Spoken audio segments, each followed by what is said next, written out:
festa, é um dia de festejar a nossa vida, as nossas tradições, a nossa cultura. Cada um tem seu motivo de festejar. Fazer uma alimentaçãozinha gostosinha, de milho, né? Canjica, que mais? Pipoca, que mais? Maçã do amor. Que mais? Dá pra fazer em casa? Pamonha, comer o milho cozido assado, dá pra fazer fogueira, dá pra fazer muita coisa. Por isso que a gente vai fazer o arraial na nossa casa, né? E logicamente que ciência não poderia jamais ficar de fora desse momento. Claro que não. E nós estamos falando, né? Inclusive a nossa aula está falando sobre matéria e energia. Veja que coincidência, porque quanta coisa, quanta matéria eu consigo identificar dentro de um arraial, de uma festa junina, de uma cultura, né? Desse mês cultural. Quanta energia eu consigo identificar, certo? E falando disso, na aula passada nós falamos sobre propriedades gerais, massa, que é a quantidade de matéria, impenetrabilidade, dois corpos não podem ocupar o mesmo lugar no espaço, indestrutibilidade, a matéria por menor que ela vai ser dividida, ela não tem fim. Vimos o volume, que é o espaço em que ela vai ocupar, e é medida através de unidades metro cúbico. Vimos a extensão, que é a propriedade que a matéria tem de ocupar um lugar no espaço. Vimos a divisibilidade, que a matéria pode ser dividida em partes cada vez menor. Você sempre pode estar dividindo a matéria. E sem perder a sua propriedade, sem perder a sua composição química, como é o exemplo do papel, que eu dei a semana passada, do vidro, do sal, que o livro dá. Compressibilidade, que é a propriedade que faz com que uma matéria consiga ser compactada, apertada, vamos usar o termo bem popular, espremida para caber dentro de alguma coisa. E isso só acontece por causa das partículas, como no exemplo que eu dei lá do botijão de gás, né? O gás butano, o gás está no estado gasoso, mas por que a gente compra e ele está no estado líquido? Pode balançar, quando ele está quase secando, ele está no estado líquido. Por quê? Porque ele está tão comprimido, tão apertado, ele foi tão apertado para entrar ali dentro, que as partículas, em vez de ficar doidas e agitadas, começaram a se organizar o máximo que elas puderam e ficaram de forma líquida, certo? Mas quando elas conseguem se libertar, como é no caso quando a gente abre o botão do fogão, elas saem em forma de gás, certo? A sua forma natural. E também vimos a inércia, que é a propriedade que a matéria tem de permanecer no estado em que ela se encontra. Se está em repouso, continua em repouso. Se está em movimento, continua em movimento. A gente vê muito isso aqui, né? A gente vê muita compressibilidade nos balões, lá no arraial. A gente vê muita divisibilidade, como a gente vê as decorações, né? O material sendo dividido. A gente vê inércia, porque a gente vê pessoas correndo, pulando, pessoas que estão paradas, o outro empurra, pessoas que estão correndo e o outro entra no meio e ele para. A gente vê muita física lá dentro, certo?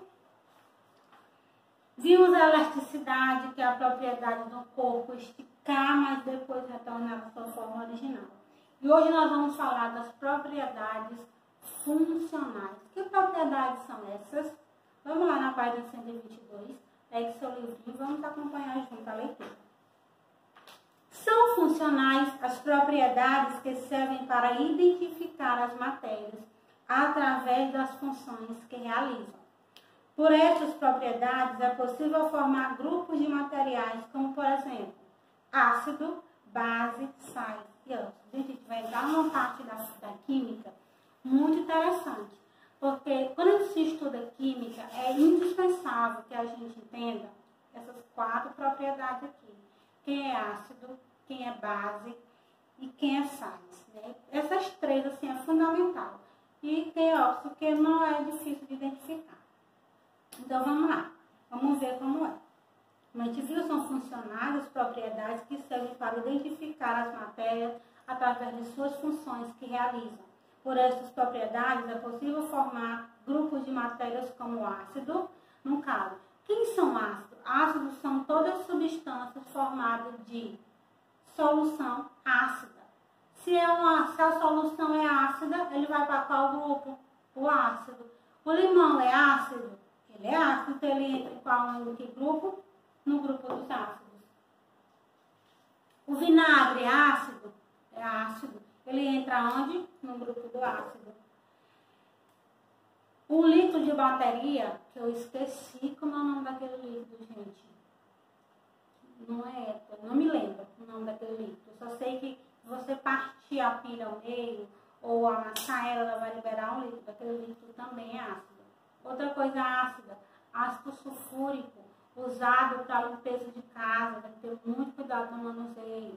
Outro, a soda cáustica. Não, soda cáustica não, aqui já é base. Calma. Ácido acetinado mesmo, acetilítico, parece, que é também produto de limpeza. Então, tem muito ácido que é usado em casa, produto de limpeza. Por isso que alguns materiais de limpeza irritam a mão, tem que se usar com luva, porque são a base de ácido, certo? Mas vamos só ver e entender. A gente tem que saber até disso para limpar. Ah, derramou um óleo. Derramou uma bacia de óleo dentro de casa. Então, eu vou limpar com o quê? Com produto à base de quê? Tenho que saber. Ah, esse produto é bom. Limpa com ele. Eu tenho que saber ele é à base de quê? Porque eu tenho que saber qual tipo de material limpa gordura. Porque não é qualquer material que limpa gordura. Tem um material próprio. E sabe qual é? Usa a base de ácido.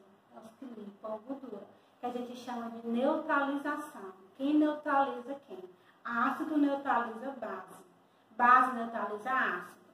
Certo? Então vamos lá. Então aqui no grupo do ácido, o exemplo é que tem vinagre, suco de limão e líquido de bateria. Vinagre, solução de ácido acético, era esse tanto que eu estava procurando. É de vinagre. Suco de limão, solução de ácido cítrico, também tem na laranja, mas cada acidez é bem leve. Líquido da bateria, solução de ácido sulfúrico. Aí tem também os ácidos que são para limpar a casa, né? Que eu não me lembro o nome. Aí tem as bases. Que são as bases? Um jeito simples um jeito simples de identificar a base. Toda base tem em sua composição gordura. Ele é gordura. Manteiga é uma base.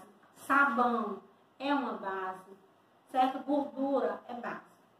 Leite de magnésio, suspensão alcoólica de hidróxido de magnésio. É um exemplo de base.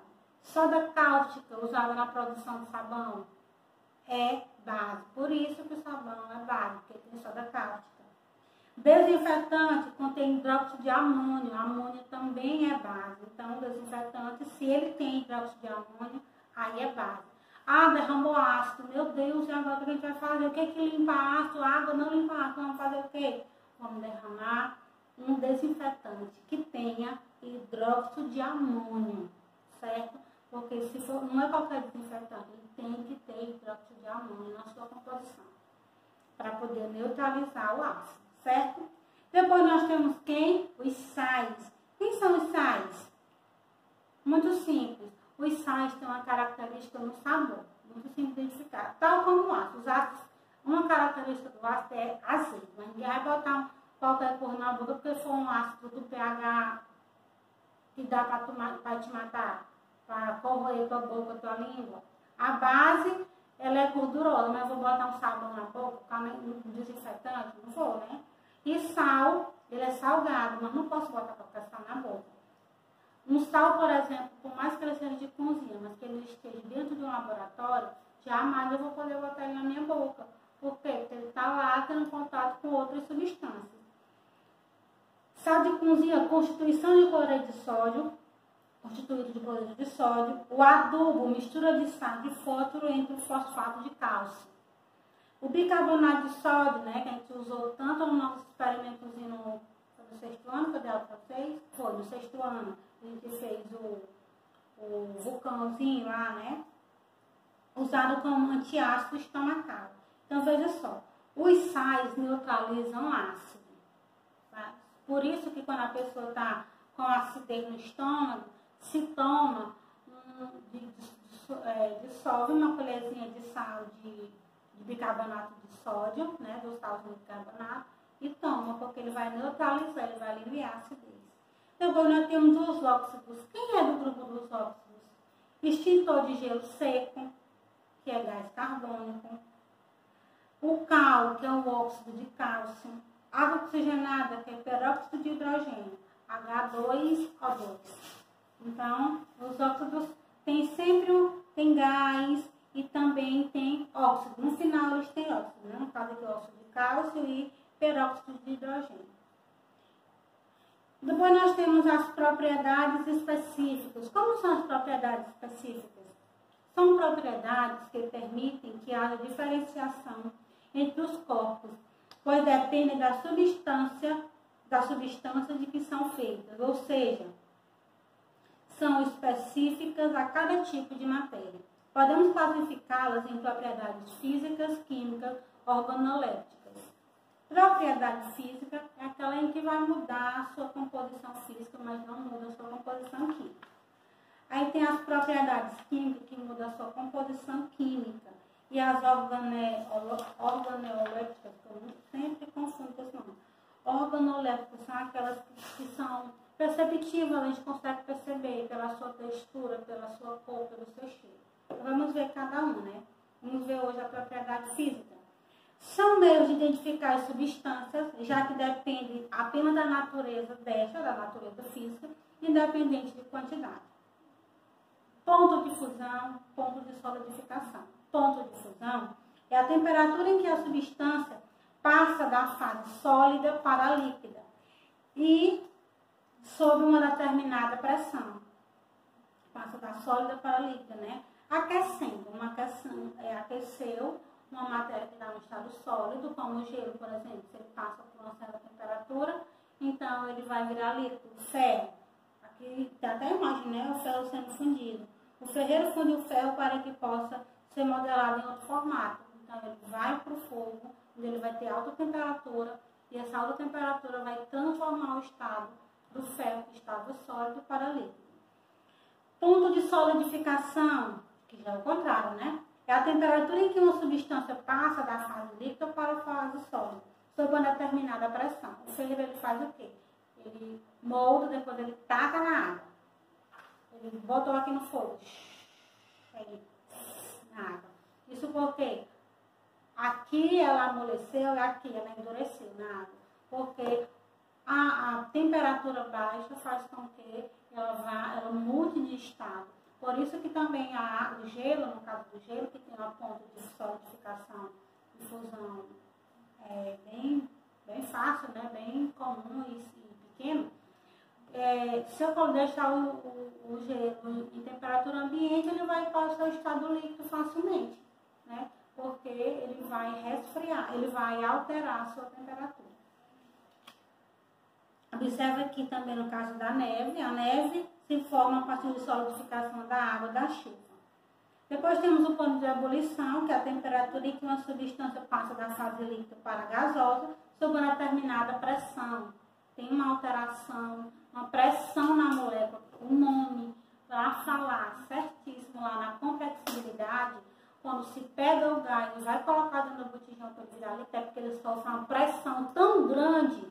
Essa pressão, né? Então o ar é o que a gente chama de ar comprimido. O ar fica comprimido ali dentro, sofrendo compressibilidade. Então uma pressão faz com que essas moléculas passem do estado sólido para o líquido, do estado líquido para o sólido, como é o caso, e do estado gasoso para o líquido ou do líquido para o gasoso. Porque é uma alteração molecular, tem uma alteração no comportamento. Não tem na sua composição. H2O, sempre H2O, sendo em forma de vapor, sendo em forma sólida, sendo em forma líquida. Não alterou. Agora, se eu tenho, por exemplo, a amônia, né? A amônia é H2O2. Então, ela sofre uma pressão quando ela entra em contato com o nosso corpo por uma enzima chamada catalase.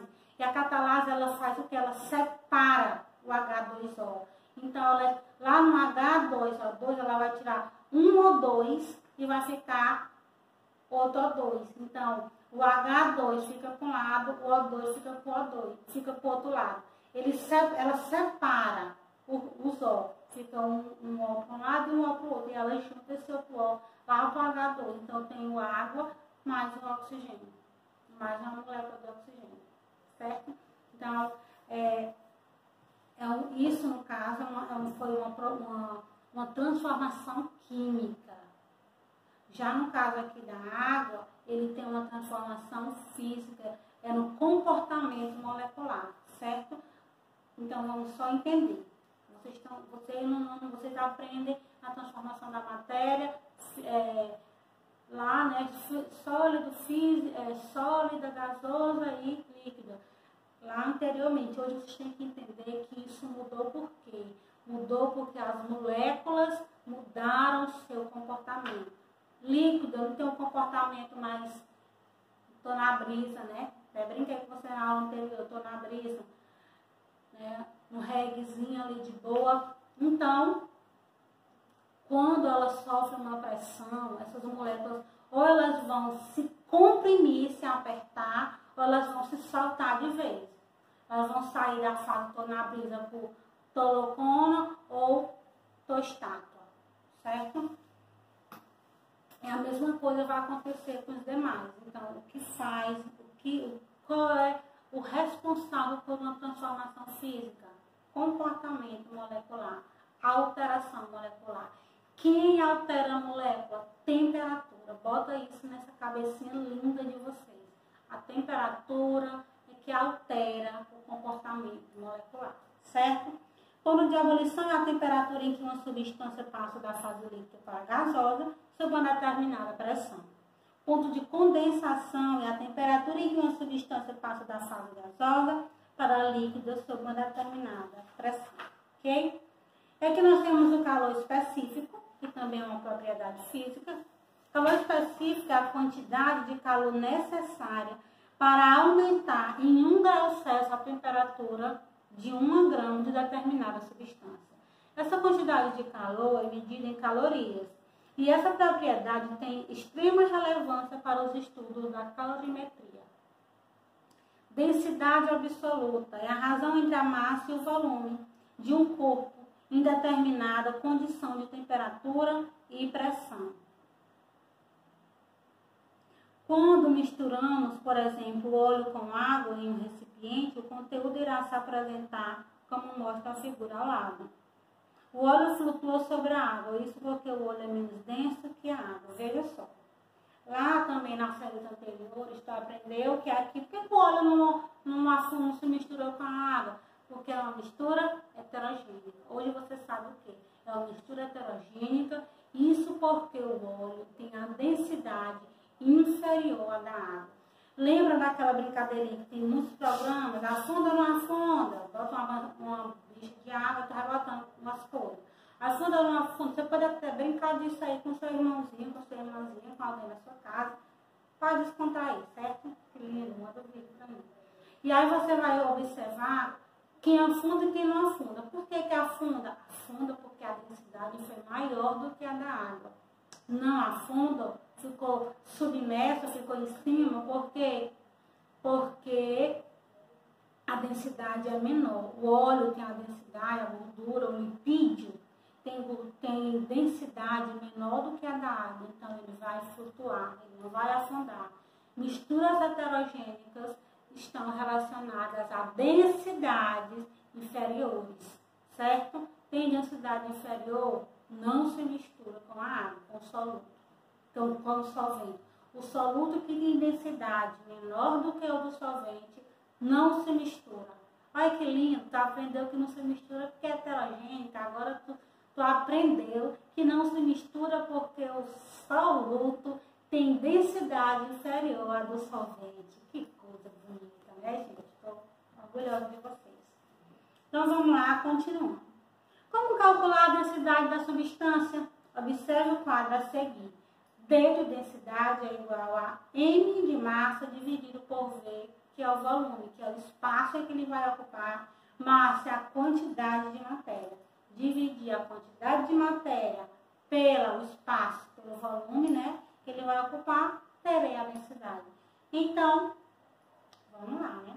Se você sabe, dá pra tu saber, se tu pegar um copo, vamos lá, tu vai pegar um copo, aí tu vai descobrir qual é o volume desse copo. Descobre o volume do copo, aí tu vai fazer o quê? Tu vai pesar o copo com a quantidade de óleo que tu vai usar, certo? Pesou. Depois, primeiro tu, recapitulando, volta a fita aí. Tu vai descobrir qual é o volume do copo. Descobriu qual é o volume do copo, vai pesar o copo vazio. Pesou, anotou o peso, né, desse copo. Depois você vai colocar a quantidade de óleo que você quer e vai pesar com óleo. Descobriu. Então aí, se tu subtrair essa quantidade final aí do óleo com o copo, menos o peso, a massa só do copo, tu vai ter a massa só do óleo, certo? Então aí tu teve a massa do óleo. Dividindo pelo volume que tu descobriu do copo, tu vai ter a densidade do óleo. Que lindo! Que lindo! Então vamos continuar. A densidade é medida em quilogramas metro cúbico, já que eu tenho massa, que é dada em gramas, e o volume que é dado em metros cúbicos. Solubilidade é a propriedade pela qual uma substância, que é o soluto, se dissolve na massa de outro, no solvente. Como, por exemplo, podemos observar o sal, que é o soluto, se dissolvendo na água, solvente. Olha que coisa linda. Isso aqui tu conhece como mistura homogênica, né? Agora você sabe que aquele que se dissolve naquele que tem maior quantidade, eu chamo de soluto e a água eu chamo de solvente. E se misturou, isso daí também tem a ver com a densidade. A densidade provavelmente é igual, só vai misturar se a densidade for igual. Dá para pesquisar isso aí, viu? E ter a certeza. Depois nós temos a dureza, é a resistência que as substâncias oferecem ao risco. Uma matéria é mais dura que a outra quando é capaz de riscá-la. De acordo com a escala de dureza de Mohs, o talco e o diamante são matérias menos e mais duras, respectivamente. O talco é a menos dura e a diamante é a mais dura. A escala de Mohs realiza a medição do grau de dureza de cada matéria segundo sua estrutura molecular. Então, a dureza 1, o talco, pode ser arranhado facilmente, até mesmo com a unha, né? Aí tem a sua fórmula química. Mg3S4O10 OH2. Aí, segundo o gesso, é a segunda mais fácil de se arranhar. Depois tem a calcita, a fluorita, a apatita, feldespato, quartzo, topázio, coridon e por último diamante, que é a mais difícil. Depois tem a ductibilidade, que representa o grau de uma deformação que o material suporta até sofrer fratura e ser transformado em um fio, como por exemplo temos o cobre. Então, o cobre, ele sofreu uma deformação, né? Ele representa, então, a ductibilidade representa o grau de uma deformação que o material suporta até sofrer uma fratura, que é uma quebra, e ser transformado em um fio, que é o que acontece com o cobre. Pega-se uma placa de cobre, ele vai passar por uma transformação, por uma fratura, por uma deformação, até ele ser formado em um fio. Então, até para formar um fio tem um nome, gente, ductibilidade. Tá vendo? Maleabilidade, capacidade de substância de ser transformada em lâmina. Como, por exemplo, podemos citar o aço, o ouro e o alumínio. A gente pode dar um mandato só para confundir a vida da gente. Condutibilidade. Condutividade é a propriedade de conduzir bem o calor, a eletricidade. Essa propriedade é bastante observável em metais. O próprio fio de cobre citado anteriormente é um exemplo de bom condutor. Quanto mais metal, mais bom condutor é. Magnetismo, propriedade de atrair ferro. Um bom exemplo é o minério de ferro, magnetita. Então, aqui são as propriedades físicas. Na próxima aula a gente vai ver a química, certo? E aqui tem um exercício, né, com 3 questões. A primeira questão é: um peso de um papel maciço feito de ferro tem massa igual a 79 gramas e um volume de 10 centímetros cúbicos. Calcula a densidade do ferro. Que fácil, gente. Te deu a massa e te deu o volume. Por favor, bora lá responder. Tá muito fácil. Segunda, um minerador encontrou uma pepita de ouro de massa 502 gramas, rico. Faz sabendo que a densidade do ouro é 19,3 gramas, determine o volume. Aqui, gente, é muito fácil. Deixa eu pegar uma folha para riscar. Olha só, eu vou fazer a equação do primeiro grau com vocês. Deixa eu ver se aqui não pode riscar. Olha, muito simples. Tá arriscada. Mas é equação do segundo grau. Do primeiro grau, não é nem do segundo, gente. É tão fácil que é do primeiro, é do segundo. Olha só. Veja só. Olha só. Se eu tenho 4x igual a 8. Então, 4x igual a 8. Quem é x? Vou isolar o x, né? Isso quer dizer que eu tenho 8 dividido por 4. O qual eu estava aqui multiplicando e vem para cá dividindo. Então, isso quer dizer que o meu x é igual a 2, não é? Equação do primeiro grau. Se eu tivesse 4 igual a 8x, tem como fazer isso aqui? Tem. Isolo o x do mesmo jeito. Boto o 4 e divido por 8, não é? Não é assim? Se não for assim, me corrija, por favor, porque até onde eu sei é assim. O 8 estava multiplicando, eu dividindo, o outro estava lá no canto dele, continuando no canto dele. Então, eu tenho 4 dividido por 8. Isso vai dar 0,50, né? X é igual a 0,50.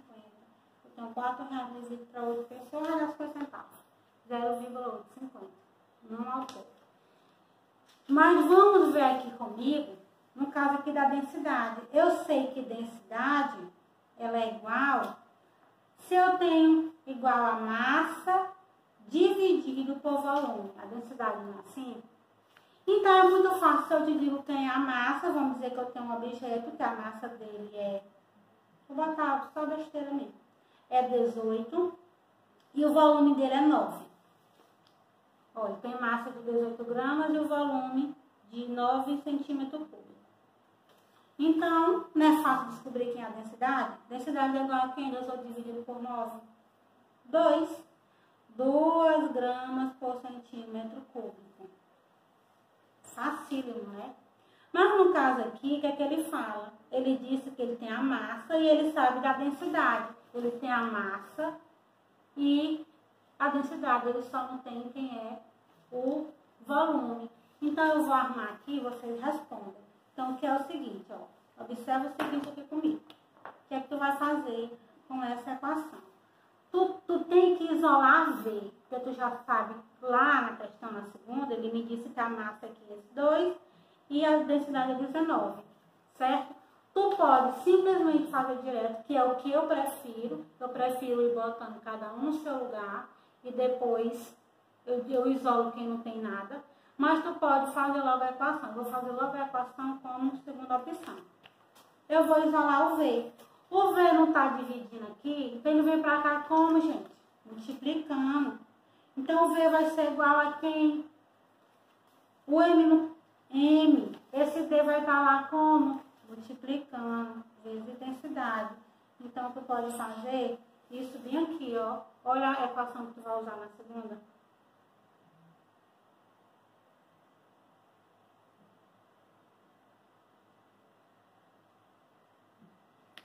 Viu? Tenta usar essa. Se não der certo com essa, na próxima aula a gente tenta de outro jeito, viu?